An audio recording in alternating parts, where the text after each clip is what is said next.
This channel does not promote any violent, harmful, or illegal activities. All content provided by this channel is meant for an educational purpose only. বাংলায় জাল বিস্তারের চেষ্টায় মরিয়া বাংলাদেশি জঙ্গিরা। কেন বলছি জানেন? কারণ টিভি9 বাংলার কাছে এসেছে চমকে ওঠার মতো তথ্য। বাংলাদেশের জঙ্গি সংগঠন আনসারুল্লাহ বাংলা টিমের হেড নাকি ভারতে এসেছিলেন। মুর্শিদাবাদ ঘুরে যান জসিমউদ্দিন রহমানি। হ্যাঁ, ধৃতদের জেরা করে উঠে আসা তথ্য থেকে এমনই সন্দেহ করছেন গোয়েন্দারা। দেখুন টিভি9 বাংলার এক্সক্লুসিভ রিপোর্ট। যদি বাংলাদেশের দিকে এক পা বাড়াও, আমরা সেভেন সিস্টারকে বলে দেব, চায়নাকে বলে দেব, চিকেন নেক বন্ধ করে দাও, সেভেন সিস্টারকে স্বাধীনতার আন্দোলনে ঝাঁপিয়ে পড়তে বলো। শুনলেন তো ভারতকে কিভাবে হুঁশিয়ারি দিচ্ছেন আনসারুল্লাহ বাংলা টিমের প্রধান জসিমউদ্দিন রহমানি। বাংলার বুকে নিজেদের নেটওয়ার্ক গড়ে তুলতে এবিটি কতটা সক্রিয় তা জানা যাচ্ছে মিনারুল সাজিবুলদের জেরা করে। গোয়েন্দা সূত্রে খবর, নিজেদের সংগঠন ছড়িয়ে দিতে এবিটির স্লিপার সেল কাজ করছে। এবার সামনে আসছে আরও আশঙ্কার কথা। আনসারুল্লাহ বাংলা টিমের হেড জসিমউদ্দিন রহমানি নাকি মুর্শিদাবাদে এসেছিলেন। অগস্টে জেল মুক্তির পর নভেম্বরে মুর্শিদাবাদে এসেছিলেন আনসারুল্লাহ বাংলা টিমের প্রধান। নভেম্বরের দ্বিতীয় সপ্তাহে ছিলেন সাজিবুলদের ডেরায়। সাজিবুল মুস্তাকিমদের জেরা করে এমনটাই সন্দেহ গোয়েন্দাদের। সাজিবুল ইসলাম এবং যে মুস্তাকিম শেখ বা আব্বাস আলীরা কিন্তু তাকে ঠাঁই দিয়েছিল এই নওদা এলাকায়, এবং নভেম্বরের মাঝামাঝি সময় করেই এই আনসারুল্লাহ বাংলা টিমের প্রধান এখানে এসেছিল বলে মনে করছে গোয়েন্দারা। এ প্রসঙ্গে রাজ্যের শাসক দল সীমান্ত সুরক্ষায় বিএসএফ এর ভূমিকা নিয়ে প্রশ্ন তোলেন। সীমান্ত বিএসএফ ফেল করছে, ফলে এপাশে বাংলা, ওপাশে ত্রিপুরা, আসাম, বিভিন্ন জায়গায় এসব বাইরের লোকজন ঢুকছে। সেন্ট্রাল আইবির উচিত এগুলো মনিটর করা। জঙ্গি ধরপাকড় হলো, দেখলাম 3টে রাজ্য থেকে হলো। একটা বিজেপি শাসিত রাজ্য আসাম, একটা আমাদের সরকার বামপন্থীদের সরকার আছে কেরালা, এবং তৃণমূলের সরকার আছে পশ্চিমবাংলা। এই 3টে রাজনৈতিক দলই একে অপরের বিরোধী, কিন্তু 3টে রাজ্যেরই পুলিশ এবং ইন্টেলিজেন্স নেটওয়ার্ক তারা একে অপরের সঙ্গে তথ্য আদান প্রদান করে একে অপরকে সাহায্য করে 3 রাজ্য থেকে এই যে ধরপাকড়টা করলো, এইটাই আমাদেরকে ভরসা দেয়। ধৃতদের জেরা করে জসিমউদ্দিনের মুর্শিদাবাদ ভ্রমণ নিয়ে পুরোপুরি নিশ্চিত হতে চাইছেন গোয়েন্দারা। তিনি যদি এসে থাকেন, সব থেকে চিন্তার বিষয় হয়ে দাঁড়িয়েছে এই মুর্শিদাবাদে। কারণ নাশকতার ছক ছিল নাকি অন্য কোনো চিন্তাভাবনা, সেটাই ভাবাচ্ছে এখন গোয়েন্দাদের। মুর্শিদাবাদ থেকে ক্যামেরায় সিদ্ধার্থর সাথে কৌশিক, টিভি9 বাংলা। এদিকে জাল পাসপোর্ট চক্রে আরও গ্রেপ্তারি। নদিয়ার চাকদা থেকে গ্রেপ্তার ধীরেন ঘোষ নামে এক ব্যক্তি। তদন্তে মিলল ইউরোপের কানেকশনও। পুলিশ সূত্রে খবর, কাউকে বিদেশ পাঠানোর ক্ষেত্রে ইতালি ফেরত ধীরেনের ভূমিকা ছিল গুরুত্বপূর্ণ। সব মিলিয়ে জাল পাসপোর্ট চক্রের গ্রেপ্তারির সংখ্যা বেড়ে দাঁড়ালো 8।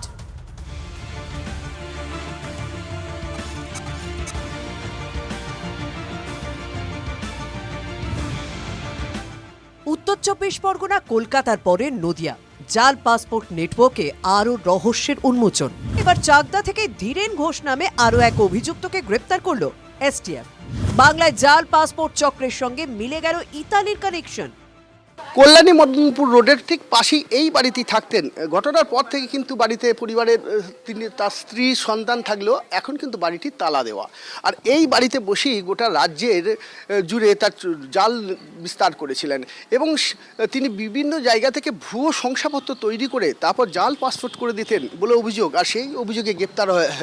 বিগত কয়েকদিন আগেই মনোজ গুপ্তা বলে একজনকে গ্রেপ্তার করে পুলিশ, এবং তার সেই ঘটনার তদন্ত করে এবং তাকে জিজ্ঞাসাবাদ করার পর এই বাড়ি থেকেই কিন্তু গ্রেপ্তার করে নিয়ে যায় ধীরেন ঘোষ নামে 48 বছর বয়সী এই ব্যক্তিকে। ইনাকে দেখে তো আমরা এই জিনিসটা কোনোদিনই বুঝতে পারিনি বা ভাবতে পারিনি, যে আজকে দেখে তো আমার মানে মাথায় বাজ পড়লো যে এই লোক এরকম হয় কি করে। আমরা জানতাম ও ইটলিতে না কোন জায়গায় বিদেশেও হোটেল ম্যানেজমেন্ট কাজ করতো, হোটেলে রান্না করতো হোটেলে। তারপর শুনলাম এই কাপড় জামা বিক্রি করে, এই করে, এই শুনেছি আমরা। আত্মীয় স্বজন আসতো ওদের, বাংলাদেশে যেরকম ওদের বোন আসছে, বাবা আসছে, মা আসছে। হ্যাঁ, বাংলাদেশ থেকে লোক আসতো, সব বাংলাদেশের ভাষাতে কথা বলতো। বাংলাদেশে অস্থিরতার আবহেই বাংলায় খোঁজ মেলে জাল পাসপোর্ট চক্রের। তার শিকড় খুঁজতে গিয়ে 12ই ডিসেম্বর বারাসত থেকে রিপন বিশ্বাস নামে এক ব্যক্তিকে গ্রেপ্তার করা হয়। সেটাই ছিল প্রথম। এরপর একে একে সমরেশ বিশ্বাস, পঞ্চশায়ের পোস্টাল অফিসের অস্থায়ী কর্মী দীপক মণ্ডল, বেহালার মনোজ গুপ্ত, ধীরেন ঘোষ সহ মোট 8 জনকে এখনো পর্যন্ত গ্রেপ্তার করেছে পুলিশ। কিভাবে কাজ করতো এই চক্র? পুলিশ সূত্রে খবর 2007 থেকে 2017 পর্যন্ত 10 বছর ইতালিতে ছিলেন ধীরেন। রাজ্যে ফেরার পরে জাল পাসপোর্ট চক্রের নাম লেখান ওই ব্যক্তি বাংলাদেশি নাগরিকদের এপারে আসতে সাহায্য করা এবং তারপর ভুয়ো পাসপোর্ট চক্রের পাণ্ডা মনোজ ও সমরেশের কাছে পৌঁছে দেওয়াই ছিল তার কাজ। তবে মনোজ ও সমরেশ চক্রের মাথা হলেও ইউরোপে পাঠানোর ক্ষেত্রে ধীরেনই ছিল মুশকিল আসান, এমনটাই জানা গিয়েছে পুলিশ সূত্রে। 2017 সালে ইটালি থেকে ভারতে ফিরে আসার পর এই পাসপোর্ট জালিয়াতি চক্রের দুই সদস্য বা সক্রিয় সদস্য মনোজ গুপ্তা এবং সমরেশ বিশ্বাসের হয়ে সক্রিয়ভাবে কাজ শুরু করে দেয় এই ধীরেন ঘোষ। বাংলাদেশ থেকে বিভিন্ন সময়ে অবৈধভাবে অনুপ্রবেশ করে যে সমস্ত বাংলাদেশিরা ভারতে এসেছেন তাদের নামে জাল বিভিন্ন নথিপত্র তৈরি করার পর জাল ভারতীয় পাসপোর্ট তৈরি হয়ে যাওয়ার পর সেই পাসপোর্টকে ব্যবহার করে কিভাবে খুব সহজে বিভিন্ন ইউরোপিয়ান কান্ট্রিতে যাওয়ার জন্য ভিসা পাওয়া যায় সেই দায়িত্বই কিন্তু দেখভালের জন্য ছিলেন এই ধীরেন ঘোষ, এই চক্রের একজন অন্যতম সদস্য। ধৃত ধীরেন ঘোষকে এদিন আলিপুর আদালতে পেশ করা হলে 15ই জানুয়ারি পর্যন্ত পুলিশ হেফাজতের নির্দেশ দেয় আদালত। TV9 বাংলা। পরে খবরে আসি। শুনানির আগের দিন আবারও হাসপাতাল বদল কালীঘাটের কাকুর। আলিপুরের হাসপাতালে ভেন্টিলেটর থেকে বের করতেই নিয়ে যাওয়া হলো বাইপাসের এক বেসরকারি হাসপাতালে। ঠিক কি হয়েছে সুজয় কৃষ্ণের? তিনি হাসপাতালে থাকলে নিয়োগ মামলায় চার্জ গঠন কি সম্ভব? বছর বদলানোর সঙ্গে সঙ্গে কালীঘাটের কাকু সুজয় কৃষ্ণ ভদ্রের হাসপাতাল বদল। আলিপুরের একটি বেসরকারি হাসপাতালের পর কালীঘাটের কাকু ওরফে সুজয় কৃষ্ণ ভদ্রকে নিয়ে আসা হলো বাইপাসের ধারে আরও একটি বেসরকারি হাসপাতালে। নিয়োগ দুর্নীতি মামলায় ইডির হাতে গ্রেফতার হয়েছিলেন কালীঘাটের কাকু। সেই মামলায় কিছুদিন আগে তার জামিন মঞ্জুর হয়, কিন্তু সিবিআই তাকে জিজ্ঞাসাবাদের জন্য হেফাজতে নেয়। সোমবার নিয়োগ দুর্নীতি কাণ্ডে ইডির মামলায় চার্জ গঠনের কথা ছিল বিচার ভবনে। ঠিক তার আগেই অসুস্থ হয়ে পড়েন সুজয় কৃষ্ণ। নিয়ে যাওয়া হয় SSKM-এ। ভেন্টিলেশনে রেখে শুরু হয় চিকিৎসা। সোমবার রাতে আলিপুরের বেসরকারি হাসপাতালে সরিয়ে নিয়ে যাওয়া হয়। বুধবার শারীরিক অবস্থার উন্নতি হতেই ভেন্টিলেশন থেকে বের করা হয় তাঁকে। আদালতের নির্দেশে বদল করা হয় হাসপাতাল। আমরা হাসপাতাল সূত্রে যেটা জানতে পাচ্ছি যে সুজয় কৃষ্ণ ভদ্র যে বেসরকারি হাসপাতালে ছিলেন সেটি মূলত কার্ডিওলজির পরিষেবা দেওয়ার ক্ষেত্রে একটা সুপার স্পেশালিটি হসপিটাল, কিন্তু তার অন্য যে শারীরিক সমস্যা রয়েছে, নেফ্রোলজি, এন্ডোক্রিনোলজির যে সমস্যা রয়েছে, সেই ধরনের সুপার স্পেশালিটি সাবজেক্টের পরিষেবা দেওয়ার ক্ষেত্রে সুজয় কৃষ্ণ ভদ্রের যে শারীরিক যে অবস্থা, সেই জন্য এক ছাতার তলায় যাতে সকল চিকিৎসককে পাওয়া যায় সেই রকম একটি হাসপাতালের পরিকাঠামো প্রয়োজন, এবং সেই জন্যই ফুলবাগান থানার অন্তর্গত এই বেসরকারি হাসপাতালে তাকে স্থানান্তর করানোর জন্য সুজয় কৃষ্ণ ভদ্রের পরিজনেরা আদালতে আবেদন করেছিলেন এবং আদালতের অনুমতিক্রমে এই স্থানান্তর। কালীঘাটের কাকুকে নিয়ে এই টানাপোড়েনে আরেকবার অনিশ্চিত হয়ে পড়ল নিয়োগ মামলায় চার্জ গঠন প্রক্রিয়া। শীর্ষ আদালতের নির্দেশ ছিল ডিসেম্বরে শেষ করতে হবে চার্জ গঠন, কিন্তু অভিযুক্তদের আইনজীবীদের অনুরোধে চার্জ ফর্ম সম্ভব হয়নি। আইনজীবীদের বক্তব্য ছিল 10,000 পাতার চার্জশিট করতে সময় দেওয়া হোক। আইনজীবীরা বারবার সময় চাওয়ায় অসন্তোষ প্রকাশ করে শীর্ষ আদালত। ফলে কিছু অভিযুক্তের জামিন চাইতে গিয়ে বেশ বেগ পেতে হচ্ছে তাদের আইনজীবীদের। আগামীকাল এই কোর্টে ডেট আছে, সেখানে কোর্ট সবাইকে প্রেজেন্ট থাকতে বলেছেন। সেখানে অন্য অ্যাকিউজ যারা আগের দিন ছিল না তারা কি পদক্ষেপ নেয় এবং সুজয় কৃষ্ণ ভদ্রর মেডিকেল রিপোর্ট কি আসে তার উপরই নির্ভর করছে সব কিছু।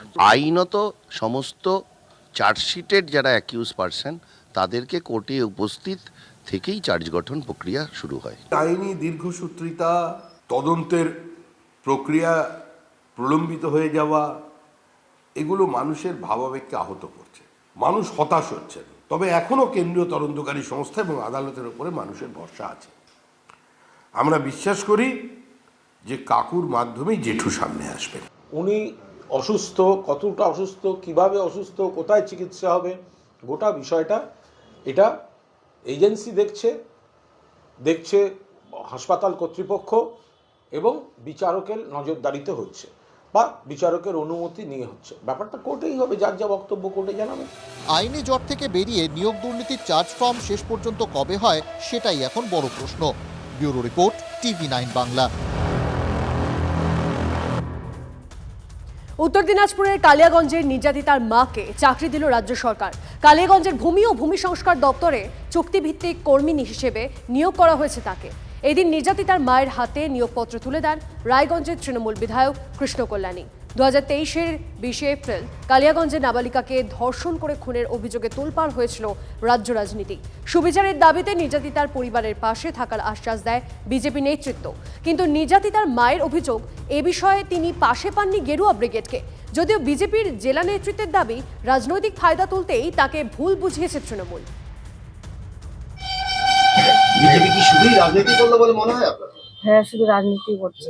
যখন এই ঘটনাটা হয়েছিল তখন ছিল, কিন্তু অটোমেটিক এগুলা মানে হওয়ার যাওয়ার পর থেকে আমাদের সাথে কোনো যোগাযোগ রাখেনি। প্রথমে আমাকে পুরো আশ্বাস দিয়েছিল, আমার মনে হয় এখন যে আমি সেটা মানে আর পাবো না, এটুকুই আমার বিশ্বাস। আপনি কি এখন তৃণমূলের সঙ্গে থাকবেন? হ্যাঁ, আমার সাথে নিরন্তর যোগাযোগ রেখে বিচারের ব্যবস্থায় যাতে ন্যায় বিচার পায় তার জন্য চেষ্টা করে যাচ্ছি। এখনও চেষ্টা বিচারাধীন আছে, আপনারা জানেন। কিন্তু বর্তমান পরিস্থিতি কি সেটা একবার আমাদের আঙুল দিয়ে চোখে দেখিয়ে দিল। আমি আবার রিপিট করছি সেই কথা, পশ্চিমবঙ্গে কর্মসংস্থান পেতে গেলে, চাকরি পেতে গেলে নিজের সন্তানকে হারাতে হয়, ধর্ষিত হয়ে হারাতে হয়, তারপরে চাকরি পেতে হয়। দীর্ঘ লড়াই শেষ হলো, কিন্তু উদ্ধার হলেও বাঁচানো গেল না রাজস্থানের চেতনাকে। 10 দিন পর 700 ফুট গভীর কুয়ো থেকে উদ্ধার করা হয়। বিভিন্ন কৌশল বদলে শিশুটিকে উদ্ধারের চেষ্টা চালায় র্যাট হোল খননকারীরা। 3 বছরের শিশুটিকে উদ্ধারের পর তড়িঘড়ি অ্যাম্বুলেন্সে করে নিয়ে যাওয়া হয় হাসপাতালে। সেখানেই শিশুটিকে মৃত ঘোষণা করে চিকিৎসকরা। দেহ পাঠানো হয়েছে ময়নাতদন্তের জন্য। বাংলার 3 জেলা কাঁপিয়ে অবশেষে ওড়িশায় ঘরে ফিরেছে বাঘিনী জেনাত। বর্তমানে তার ঠিকানা শিমলিপাল টাইগার রিজার্ভ।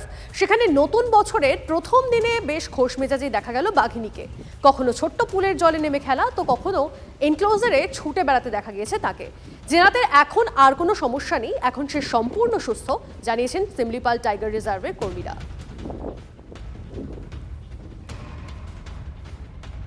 কলকাতায় ফিরল সন্তোষ ট্রফি জয়ী বাংলা টিম। বিমানবন্দরে আবেগের বিস্ফোরণ, ভারত সেনাদের নিয়ে উচ্ছ্বাসে মাতলেন সমর্থকরা। বিমানবন্দরে এদিন সঞ্জয় সেন, রবি হাসদাদের আনতে ক্রীড়ামন্ত্রী অরূপ বিশ্বাস তিনি পৌঁছেছিলেন এবং ছিলেন আইএফএ সচিবও। 8 বছর পর গতকাল কেরালাকে 1-0 গোলে হারিয়ে 33তম বার সন্তোষ ট্রফি জেতে বাংলা দল।